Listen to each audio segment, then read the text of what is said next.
Okay? Tuturuan naman kita paano magpapagal o mag-minor. No? Dalawang klase kasi ng minor, ma'am. Una dyan, tanggalin muna yung gas mo. Nagme-minor yan. Nabilis, yung bilis yan, mamimaintain lang or pabagal. Kaya pag nakita mo malayo pa yung sinusundan mo at nakita mo parang palapit ka na sa kanya, tanggalin mo na agad ang gas mo. Release mo lang gas mo. Tapos pag medyo aabutan mo na siya, saka ka doon aapak ng brake muna. Brake lang kasi ang intention lang natin to slow down. Hindi mo kailangan munang apakan yung brake mo. Ay yung clutch mo. Kailangan yung brake lang muna. No? Sample lang nga natin. Kagaya nyo. Tanggal ang gas. Then, apakan ng konting brake. Di ba? Then, apakan ulit ng gas. Ganun lang, Basta ang intention natin ay mag-slow down. Yun, yung dalawang yun, inagawin mo. Release mo ng gas, apakan ng konting brake. Huwag mong sasagad ka agad yung brake. Kagaya nito, may intersection. Tanggal ang gas. Okay? So, pag pumasok naman yan, dire-diretso naman tayo, gas ka ulit. No? So, hindi mo kailangan ilubog yung clutch mo. Pero pag intention mo naman ay full stop, ay di brake muna, then pagka-konti na yung speed, pag nasa bumaba ng 20, ilubog mo na agad ang clutch mo. Kaya parang hindi mamatay yung makina mo. Diba? So, sa ganitong position naman natin, nasa intersection tayo, kailangan, bago tayo mag-entry dyan, kailangan walang sasakyan dyan. At dito rin sa kanan. Hinihintay natin yung sasakyan na yan na makalagpas, kunin mo na kagad stop number 1 mo. Nako mo na, stop number 1. Dapat di natakbo, di na atras. Okay, yan. Isa lang. Tapos silip ka rin dito, ma'am. Sa kanan. Yan. Sisilip ka rin dito, syempre. Pagkalagpasan mo, ilan pa. Dito. Okay, number 3. Go. Ayan. Dito. Yan. Basta tandaan mo lang, ma'am, yung step by step po. Okay, second gear. Okay. Ito lang. Pag lumabas mo ng 40, third gear ka.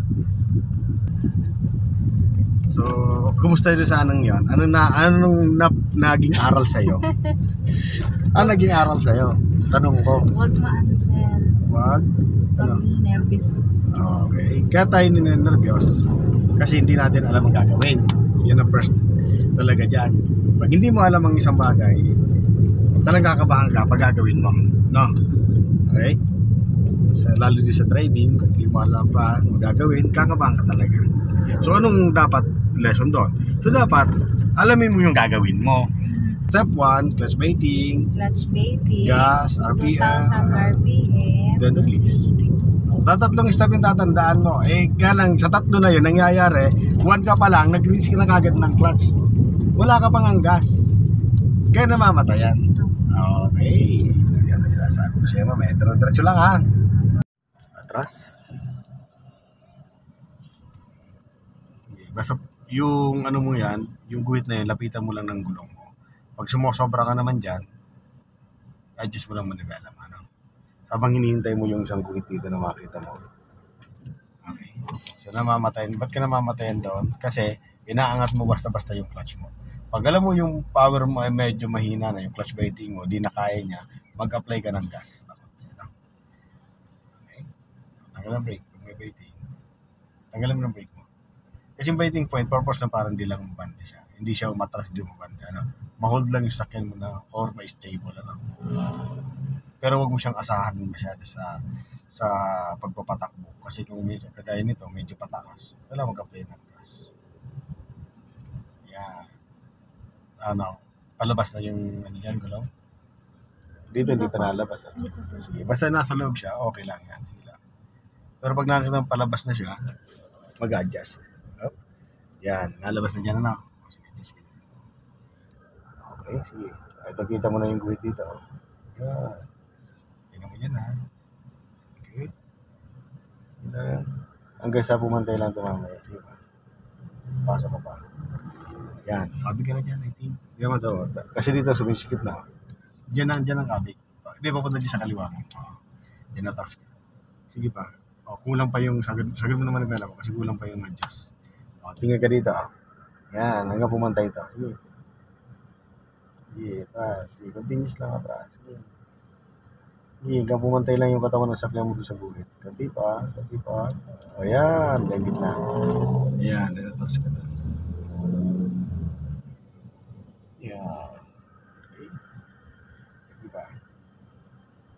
Yan talaga yung pattern niya kasi masikip lang yung ano nito. Ayan na. Park mo muna siya. So, nagpa-practice kami dito ni ma'am sa ano. So, try mo. Tingnan mo sa unahan ma'am kung napantay mo yung ano, yung pagpapark. Check ko rin ni ma'am. Pinapractice lang namin ito dito. Ang purpose namin dito ay yung may park niya na hindi niya nasasabitan yung dalawang kulit na yan. Hindi nalagpas. Ano ma'am yung distansya? Kumusta na? Kumusta na yung Sakto lang, ginawa? sir. Sakto lang. Oh, Sa dalawa. sige nga. Saka, Maganda yung gawa mo. Ibig sabihin, hindi ka maluwag sa kabila, dito sa kaliwa, at hindi ka masayo sa kaliwa. Tama lang yung opo. position. Okay. Sige. So gawin lang natin. I-control. So dito pala, sisilipin mo na yung gagaling sa kaliwa. No? Mabagal lang. Kontrolin mo lang sa sakyan mo. Kasi kung mayroon sa sakyan dyan, kailangan mag-stop. No? Slow down mo lang. Wala naman. Continuous ka lang. Sabi ka dito. Okay. Then, dyan, may kanto dyan. Kanan ka ulit. Signal ka ng kanan. Yan. So, bagalan mo na dito. Kung dito pa lang, bagalan mo na. Huwag ka muna magpapabilis ng takbo kasi beginners ka pa lang. No? So, paunahin mo na muna siya. Sa palatandaan yan, ito side mirror, pag nakita mo na dito nakatapat na, kabi ka na ma-develop mo. Okay. Then, balik mo na ma-develop. Good. Then, pasok ka sa lane mo, sa kabilang lane. Position agad. Yan. Kasi yung kabilang lane na yan, sa kasalubong mo yan. Mag-signal ko rin ng kanan. Control mo ulit yung bilis mo. Hindi pwede sobrang bilis mo muna. Kasi kung may kasalubong ka dyan, matataranta ka pa kasi medyo bago ka pa lang. Kailangan, hindi naman nagpo-full stop, pero mabagal lang talaga. Okay? Kaya pwede ka na mabagal. Then balik mo ng konti. Konti lang.